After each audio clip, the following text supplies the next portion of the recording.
আসসালামু আলাইকুম, সবাইকে প্রান্ত ফিজিক্স কেয়ারে স্বাগতম। আচ্ছা,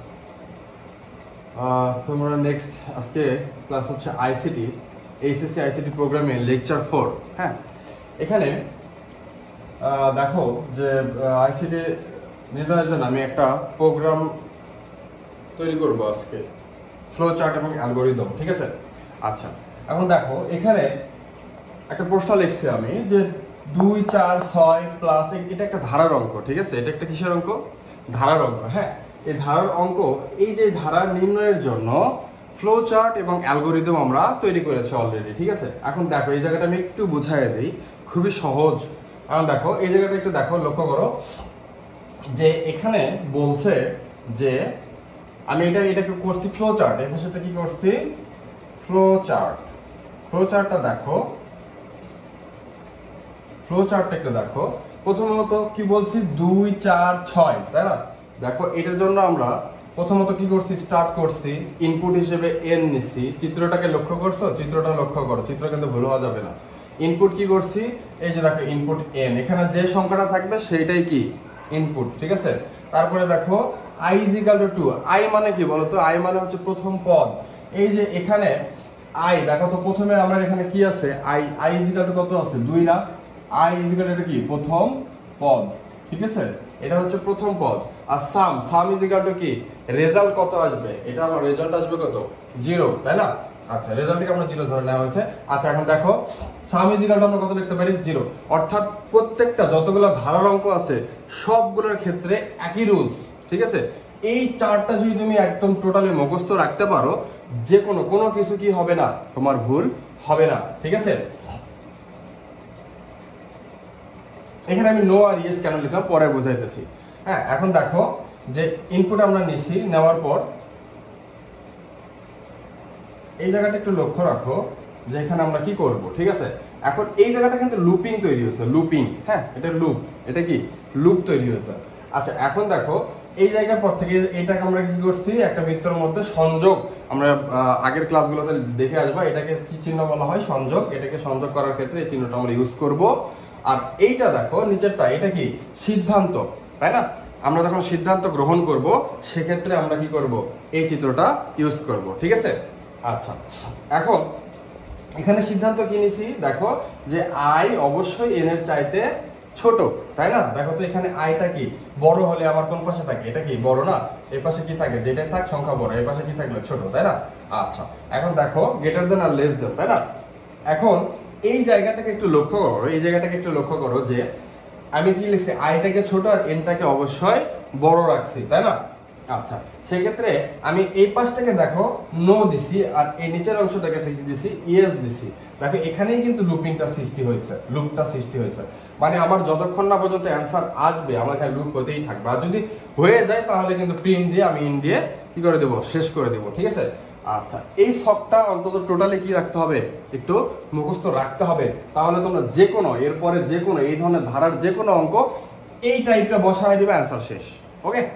আচ্ছা, এখন দেখো এইটা ছিল আমার হচ্ছে, ধরো এইটাকে আমি ধাপ 1 ধরতেছি, এটা ধাপ 1, ধাপ 2, ধাপ 3, এটা ধাপ 4, এটা ধাপ 5, এটা ধাপ 6, এটা 7, এটা 8। তুমি এই দুটাকে একসাথেও করতে পারো, তখন ধাপ একটা কমে আসবে। কিন্তু আমি পুরো ডিটেইলস করাইতেছি একটু সুন্দর করে বোঝানোর জন্য। ঠিক আছে। আচ্ছা, এখন দেখো এখানে আমি অ্যালগোরিদমে চলে যাই। দেখো এখানে অ্যালগোরিদমে গেলে বুঝতে পারবা। ধাপ 1 প্রোগ্রাম শুরু করি, স্টার্ট করি। ধাপ 2 ইনপুট n গ্রহণ করি। দেখো ইনপুট n গ্রহণ করেছি। তারপরে কি? তারপরে দেখো ধাপ 3, ধাপ 3 এ কি আছে? sum = 0, i = 2। i কোনটা? ওই যে প্রথম পদ। ঠিক আছে। আচ্ছা, ধাপ 4 এ যাও, এখানেই কিন্তু একটু খেলা আছে। ঠিক আছে, দেখো এই জায়গাতেই তোমার একটু কাজ আছে, সেটা হচ্ছে যদি i, দেখো i যদি বড় হইতো, n যদি ছোট হইতো, তাহলে 7 নাম্বার ধাপে যাই। দেখো i যদি বড় হইতো, আমি তো এখানে কি দিছি? এই দিকে দিছি, তাই না? তাহলে এখানে অবশ্যই নো। কিন্তু এটা যদি আমি এই দিকে দিতাম তাহলে এখানে অবশ্যই ইয়েস লিখতাম। ঠিক আছে, এই জায়গাটা আমি কি লিখতাম? ইয়েস লিখতাম। তাহলে এখন এই 7 নাম্বার ধাপে যাই, আমার তো এইটা নাই, এই অপশনটা কি আছে? এরকম অপশনটা কি এখানে আছে? এখানে যখন নাই তাহলে এটা আমরা করে যাব 7 নাম্বার ধাপে চলে যাব। দেখো এই যে 7 নম্বর ধাপে চলে গেছে, নো দিয়ে 7 নম্বর ধাপে চলে গিয়ে প্রিন্ট সাম দিয়ে আমি শেষ করে দিছি ইন। কিন্তু এটা তো এখানে নাই, আছে কি এরকম চিহ্ন, তাই না? তাহলে সেক্ষেত্রে আমরা অন্যথায় চলে যাব, 5 নম্বর ধাপে চলে যাব। এখান থেকে ডিরেক্ট করে যাব 5 নম্বর। দেখো সাম প্লাস আই। এখন তোমরা বলতে পারো স্যার 5 5 যোগ এখানে তো +2 আছে, তাহলে আপনি এই সাম প্লাস সাম ইজিক্যাল টু কেমনে সমান বলতেছেন? এই সাম আর এই সাম কেমনে সমান হয়, ইকুয়াল হয়, তাই না? আচ্ছা, এটা আমার আদার্স ক্লাসগুলোতে একটু দেখে আসবা, তাহলেই বুঝতে পারবা, ঠিক আছে? তাহলে কি এটা সাম প্লাস সাম ইজিক্যাল টু আমরা জানি যে ফ্লো চার্টে এটা কি হয়, অন্তত সাম প্লাস আই ইকুয়াল সমান একই হয়, ঠিক আছে? আচ্ছা, এখন দেখো নিচেরটা i equal to i plus 2, এই জায়গাটা একটু বোঝো যে এখানে i প্লাস 2 কেমনে হইলো। দেখো 5 নম্বর ধাপে আমরা এটা লিখছি সাম প্লাস i, 6 নম্বর ধাপে লিখছি i প্লাস 2। এই যে i প্লাস 2 এটা কেন i প্লাস 2, i কোনটা? এই যে দেখো i equal to i plus i, এই 2টা কোনটা? দেখো এই শ্রেণী ব্যবধান, এর মধ্যে ব্যবধান 2 এর পরে কত আছে 4, 4 এর পরে কত আছে 6। দেখো 2 4 6, 2 3 4, 4 5 6, 2 ঘর করে ব্যবধান আছে, তাই না? তাহলে 2 ঘর করে যখন ব্যবধান আছে, তাহলে অবশ্যই এখানে কি দিবা, ব্যবধানটা দিবা, ঠিক আছে? 2 দিয়ে দিবা। তাহলে এইটা এই জায়গা থেকে আবার কি হচ্ছে, লুপটা তৈরি হচ্ছে। আবার তার মানে কি এখানে আবার মিলতেছে না, আবার প্রথম থেকে যাও, 3 নম্বর ধাপে যাও, 3 নম্বর ধাপ থেকে আবার কন্টিনিউয়াসলি চলে আসে, এইভাবে কন্টিনিউয়াসলি চলতেই থাকবে। আর যখন মিলে যাবে তখন কি দেখবো, প্রিন্ট সাম ইন দিয়ে শেষ করে দিবা, ঠিক আছে? তারপর দেখো এখানে লাস্ট নাম্বার 7 নম্বরে দেখো আছে যোগফল প্রিন্ট করি, তারপরে 8 নম্বরে আছে শেষ করি, ঠিক আছে? এটা কিন্তু খুবই সোজা। হ্যাঁ, তাহলে এখন আমি যদি তোমাদেরকে একটা হোমওয়ার্ক দিই, এখন এর উপরে গুলোতে এই যে এইগুলোতে আমি যদি স্কোয়ার দিয়ে দিই, 2 এর উপর স্কোয়ার, 4 এর উপর স্কোয়ার, 6 এর উপর স্কোয়ার, এই সংখ্যাটাকে আমি কেটে দিয়ে আমি বানাই দিলাম 80 এর উপর স্কোয়ার, ঠিক আছে? 80 এর উপরে কি স্কোয়ার। তাহলে কি তোমাদের কি কঠিন মনে হচ্ছে? অবশ্যই মনে হচ্ছে যে একটু কঠিন। এখন তো স্কোয়ার চলে আসছে, এখন আমি কেমনে করব? সেম একই চার্টটাই থাকবে, ঠিক আছে? একই এই যে তোমার যে ফ্লো চার্ট সেটা কি থাকবে, একই থাকবে, ঠিক আছে? এই ফ্লো চার্টটা কিন্তু একই থাকবে। এখন তোমাকে করতে হবে যেটা, সেটা হচ্ছে দেখো স্টার্ট, এখানে n এর জায়গাতে কিন্তু আর n আসবে না। ইনপুট কি নিবা, তখন 80 নিবা, ঠিক আছে? ইনপুট কি 80। এই ক্ষেত্রে আর 80 নিতে হয় না। হ্যাঁ, এগুলো ক্ষেত্রে ইনপুট নিতে হয় না, ডাইরেক্ট তুমি করতে পারবা। তাহলে সাম ইজিক্যাল টু দেখো এখানে কিন্তু 2 আছে, সাম কি এটা কিন্তু 2 আছে, ঠিক আছে? সাম কিন্তু 0 আছে, i কিন্তু 2 আছে, কারণ এখানে স্কোয়ারটা আমরা পরে হিসাব করব। দেখো কোন জায়গাতে, এই জায়গায় কিন্তু ক্লিয়ার আছে, তাই না? এই জায়গা পর্যন্ত আমাদের ক্লিয়ার আছে যে এখানে কি হবে, 80 হবে, এখানে কি হবে 80 হবে, ঠিক আছে? তাহলে এই জায়গাটাতে আমাদের একটু চেঞ্জ করলাম, চেঞ্জ করার পরে এখন দেখো এই জায়গাটা দেখো, তাহলে এই যে এখন এই যে সাম প্লাস এই জায়গাতে একটু চেঞ্জ হবে। এই যে সাম ইজিক্যাল টু সাম প্লাস, এখানে দেখো i ইনটু i, ইনটুটা আমরা কিভাবে দেই, যে আমরা স্টার দিয়ে, ইনটু কি আমরা দিই স্টার দিয়ে প্রকাশ করছি, তাই না? এর আগে ক্লাসগুলোতে দেখছো। তাহলে এখানে কিন্তু আমরা i ইনটু i কেন দিলাম? দেখো এই যে আইটা যদি প্রথম পদ হয়, এই যে এটা যদি প্রথম পদ হয়, i এর উপরে স্কয়ার আছে, তার মানে i যদি স্কয়ার হয় তাহলে i ইনটু i, তাই না? i ইনটু i, তাহলে i ইনটুটাকে আমরা স্টার চিহ্ন দ্বারা প্রকাশ করতেছি, ঠিক আছে? এই যে খালি এই জায়গাটুকু চেঞ্জ, আর কোনো কি চেঞ্জ আছে? আর কোনো চেঞ্জ নাই, আমাদের এটা হয়ে গেছে।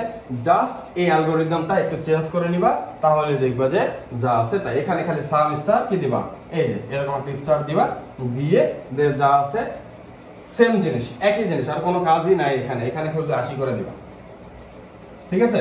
এই দেখো সেম, এখানে কোনো চেঞ্জ নাই। এটা তোমরা একটু বাসায় হোমওয়ার্ক করবে, ঠিক আছে? আচ্ছা, নেক্সট দিন আমরা আরো কিছু নিয়ে আলোচনা করব, প্রোগ্রামিং গুলো আমরা শেষ করব, কিন্তু আগে টপিক ওয়াইজ এখন যে কোনো ধারা, ঠিক আছে? এখন যদি তোমাকে আমি দেই এবার এমনে যে 1 plus 2 plus 3 plus dot dot dot dot plus n, এই সংখ্যাটির অ্যালগরিদম এবং ফ্লো চার্ট বের করো। তোমরা পারবে না? অবশ্যই কিন্তু পারবে, ঠিক আছে? কারণ কি এখন তুমি সেম ভাবে এই যে এই ক্যাটাগরিটা তোমার যদি মুখস্থ থাকে, তাহলে তুমি এই যেই রকম ধারায় হোক তুমি ওর উপরে কি করবা, এই জাস্ট এটা অ্যাপ্লাই করবা, তাহলে হয়ে যাবে। এখানে এইটা না থাকে, যদি আমার এক বড় সংখ্যা দেয় যে তোমাদের একটু স্যার আমাদেরকে আরো বড় সংখ্যা দিলে আমরা কি করব, তারা দিতেই পারে 90 প্লাস 80 প্লাস 70 70 এগুলো দিয়ে সামনে দিল কি প্লাস 20। তাহলে কি এখানে আবার একটা জিনিসই খালি হয়েছে, আমরা 20 থেকে না দিয়ে 90 থেকে ওই পাশে দিয়েছি। ঠিক আছে, এই জিনিসটা শুধু অ্যাপ্লাই করছি, কিন্তু আমাদের কাজটা কিন্তু সেম। আমাদের কাজটা কি, আমাদের কাজটা কিন্তু সেম আছে। হ্যাঁ, সেইভাবে আমরা ফ্লোচার্ট এবং অ্যালগরিদম আমরা করতে পারবো। এটা মনে রাখবা যে এই ধারার অঙ্কটাই তোমাদের পরীক্ষাতে আসে। এই যে যেটা অঙ্কটা, এই যে অঙ্কটা দিচ্ছিলাম, এটা কিন্তু কুমিল্লা বোর্ড কত 17, অর্থাৎ কি খুবই ইম্পর্টেন্ট। এবং যারা সামনে পরীক্ষার্থী, যারা 26-এ পরীক্ষা দেবা, তাদের জন্য একটু আমি বলে দেই যে দুটি সংখ্যার গসাগু নির্ণয়, এটা কিন্তু কোনো বোর্ডে আসে নাই। দুটি সংখ্যার গসাগু নির্ণয়ের ফ্লোচার্ট এবং অ্যালগরিদম এই প্রশ্নটা কিন্তু খুবই গুরুত্বপূর্ণ। তোমাদের অনেকেই মনে করতেছো যে এই প্রশ্নটা তো কোনো বোর্ডে আসে নাই স্যার, তাহলে এটা আমরা কেন করবো? আচ্ছা, যদি না করে দেখো এবং করেও দেখো, দেখবা যে এই প্রশ্নটা কতটা গুরুত্বপূর্ণ, যেইটা এমসিকিউ বলো সিকিউ বলো এইবার আসার পসিবিলিটি 100%, কোনো 99 না, 100%। ঠিক আছে, এই প্রশ্নটা একটু করবা, গসাগু এবং প্লাস তার সাথে লসাগুটা করে ফেলবা, দেখবা এই ম্যাথটা সহজ। একটু কঠিন হয়তো তোমাদের কাছে মনে হবে, কিন্তু যদি তুমি চর্চা রাখো তাহলে দেখবা যে এটা খুবই সহজ। ঠিক আছে, তোমরা যদি না পারো কমেন্ট করো, আমি এইটা ইনশাল্লাহ পরের ক্লাসে করে দেব। ঠিক আছে, আচ্ছা ঠিক আছে, আসসালামু আলাইকুম, আল্লাহ হাফিজ।